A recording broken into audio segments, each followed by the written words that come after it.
ابن الاحمر اس سے کہنے لگا بھئی آپ ہمارے ملک کے اوپر کیوں قبضہ کرنے کے لیے آئے ہیں، جنگ کرنے کے لیے آئے ہیں؟ ہم تو آپ کے امتی ہیں، آپ کے فرما بردار ہیں، آپ کے اطاعت گزار ہیں۔ اس نے کارخانے قائم کیے، اس نے اسلحہ تیار کرنا شروع کر دیا، اس نے اپنی فوج کو ٹرین کیا، اس نے لوگوں کا اعتماد حاصل کیا، اپنی تجارت کو بڑھایا، لوگوں کے اندر چلا گیا۔ الحمرا کے محلات جو آپ دیکھتے ہیں یہ اسی نے بنوائے تھے، خود اس نے مزدوروں کی طرح اس کے اندر کام کیا۔ جنگ ہوتی ہے، خوب جنگ ہوتی ہے، یہ خود اپنے فوج کی کمان کرتا ہے، کبھی دائیں طرف کبھی بائیں طرف۔ السلام علیکم ورحمۃ اللہ وبرکاتہ۔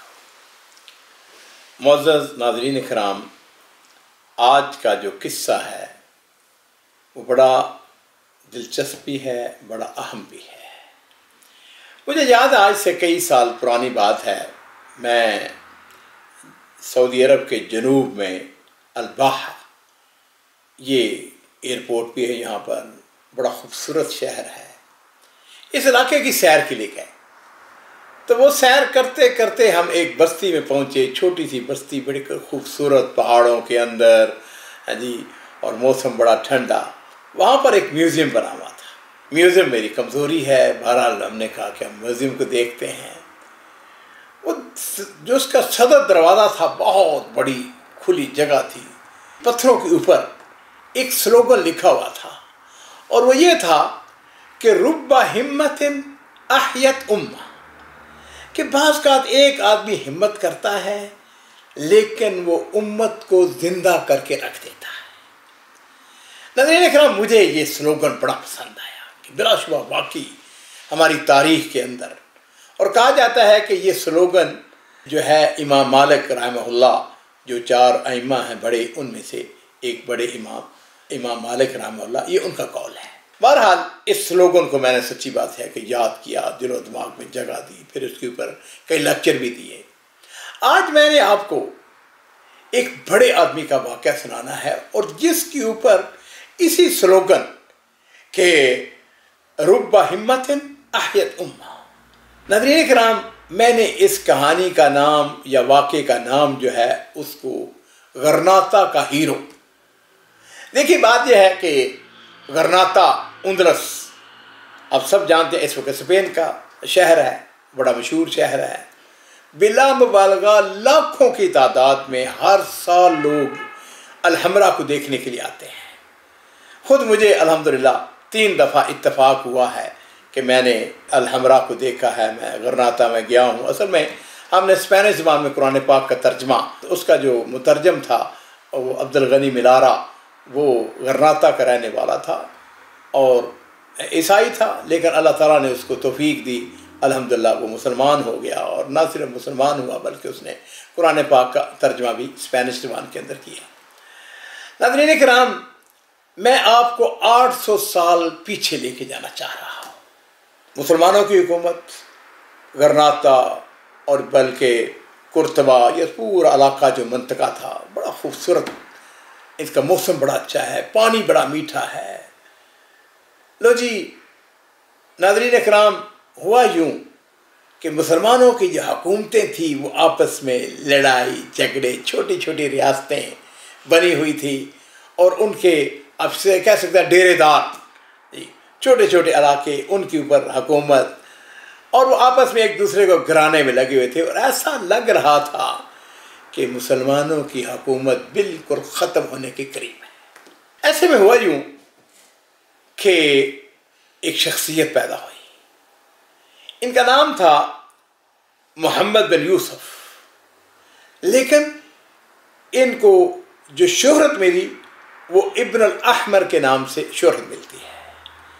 عزیزو، ابن الاحمر جو ہے ان کا تعلق مدینہ شریف سے تھا، بنو خزرج، اور بنو خزرج یاد رکھیے، میرے ماں باپ قربان ہوں، نبی کریم صلی اللہ علیہ وسلم کے دادا محترم سردار عبد المطلب، ان کی جو والدہ تھی ان کا نام تھا سلمہ بنت عمر۔ سلمہ بنت عمر کا تعلق بنو خزرج سے تھا۔ بنو خزرج کی ایک شاخ ہے بنو نجار، اور بنو نجار کی یہ خاتون تھی۔ بہرحال اللہ تعالیٰ جس کو شان عطا فرمائے، نبی کریم صلی اللہ علیہ وسلم کے ننہال بن گئے نا یہ بنو خزرج والے، اور بنو خزرج اور بنو اوس मदीना शरीफ के मशहूर कबाइल, ये दोनों कहाँ से आए थे? यमन से आए थे।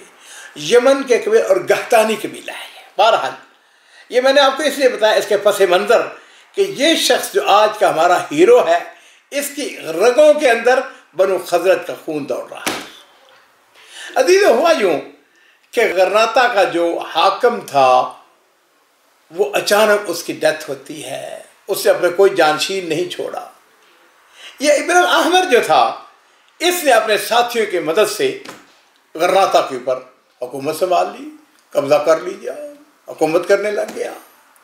अब इसकी हुकूमत बड़ी कमज़ोर सी हुकूमत थी। इसका जो हमसाया रियासत थी वो थी किश्ताला, और ईसाई उसका हाकम था, मुसलमानों का शदीद दुश्मन था। उसने कहा भाई ये बिल्कुल छोटी सी कमज़ोर सी हुकूमत है गरनाता की, तो चलो इसके ऊपर कब्जा करते हैं। उसने अपनी फ़ौजों को गरनाता भिजवा दिया हमला करने के लिए। अब अल्लाह ताला जिसको इज्जत दे, जिसको शान दे।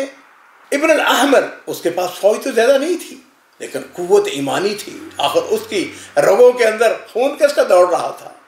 इस शख्स ने अपनी फ़ौज के साथ मुकाबला किया, और अल्लाह का करना ये हुआ कि अल्लाह ताला ने अहले गरनाता को फतह नसीब फरमा दी। इब्न अल-अहमर की फ़ौजें जो हैं वो जीत गई, दुश्मन बुरी तरह हार गया। लो जी, जिस वक़्त वो शिकस्त खुर्दा फ़ौज किश्ताला में पहुंचती है, तो ये किश्ताला का जो हाकम था, ईसाई हाकम, उसको तो आग लग गई। उसने कहा अरे ये नबीना बिल्कुल छोटे से कमज़ोर सी हुकूमत, और ये मेरा मुकाबला। अजीज़ो, उसने क्या किया? उसने मुसलमानों के साथ मुकाबला करने के लिए अपनी फ़ौज तैयार करनी शुरू कर दी। और मैं ये कहा करता हूँ कि अगर हाकम अक्लमंद हो, समझदार हो, उसके अंदर बहुत सारी, और ये बात फिर इस बात को ज़हन नशीन कर लें कि स्पेन के अंदर, उंदलस के अंदर मुसलमानों की हुकूमत बिल्कुल आखिरी टमटमाता चिराग था। 600 साल हो चुके थे हुकूमत करते हुए, बिल्कुल हुकूमत ख़त्म होने वाली थी। लो जी, इब्न अल-अहमर को पता चल गया कि वो अपनी फ़ौज को इकट्ठा कर रहा है, अपनी फ़ौज को तैयार कर रहा है।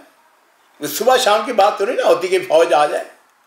बहरहाल एक दिन आया ऐसा, उसने अपनी फ़ौज ली जो किश्ताला का मसीही हाकम था, और चढ़ दौड़ा। ये शख्स जो है इब्न अल-अहमर, इसको पता था कि अगर मेरे साथ मुकाबला होता है तो मैं शिकस्त खा जाऊँगा। मेरे पास ना फ़ौज है, न मेरे पास सामान हर्ब है। लो जी, ये रात के अंधेरे में उसके पास चला गया। किसके पास? उसी फ्रेंडली नीड के पास। उसने जब उसको देखा, खूबसूरत, ओ लंबा कद, उसने अस्करी लिबास पहना, उसको गले लगा लिया। इब्न अल-अहमर उससे कहने लगा भाई आप हमारे मुल्क के ऊपर क्यों कब्जा करने के लिए आए हैं, जंग करने के लिए आए हैं? हम तो आपके अम्मती हैं, आपके फरमाबरदार हैं, आपके अतात गुजार हैं। आप क्या चाहते हैं? अगर आप चाहते हैं मैं आपको जज़िया देने के लिए तैयार हूँ। लो जी नाज़रीन किराम, बात जो थी वो ये थी कि इब्न अल-अहमर को वक्त की ज़रूरत थी। उसको वक्त चाहिए था कि अपनी फ़ौजों को तैयार कर सके। अब आते हैं कहानी के इख्तिताम की तरफ। 10 साल लग गए। ये 10 साल जज़िया देता रहा, इसने अतात अख्तियार की। बाद मौके पे मैंने तारीख के अंदर पढ़ा है कि इसने अपनी फ़ौजें भी उसको मुहैया की, मदद उसकी की, इसलिए कमाना था। लेकिन 10 साल के अंदर उसने हुकूमत का उसका इनकलाब ले आया। कैसे? उसने कारखाने कायम किए, उसने असला तैयार करना शुरू कर दिया, उसने अपनी फ़ौज को ट्रेन किया, उसने लोगों का एतमाद हासिल किया, अपनी तजारत को बढ़ाया, लोगों के अंदर चला गया। अल-हमरा के महल्लात जो आप देखते हैं ये इसी ने बनवाए थे, खुद उसने मजदूरों की तरह उसके अंदर काम किया।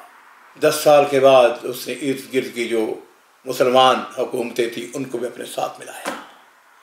और फिर अजीज़ो ऐसा हुआ कि उसने मसीही हाकम जो था उसको पैगाम भेजा। किश्ताला के हाकम को उसने कहा आज के बाद आपको जजिया नहीं दिया जाएगा, ऐलान आम।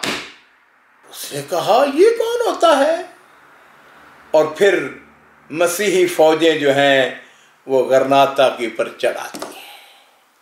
लेकिन अजीज़ों, इस दौरान में ये शख्स जो है ये मुकाबला करने का, दफा करने का पूरा पूरा बंदोबस्त कर चुका था। वही बात जो कि मैंने शुरू में अर्ज़ की है कि रुब्बा हिम्मतिन अहयत उम्मा, एक आदमी हिम्मत करता है, उम्मत को जिंदा करके रख देता है। हमारा वक्त ख़त्म हो चुका है इस प्रोग्राम का, लेकिन इतनी बात कहूँगा, जंग होती है, खूब जंग होती है।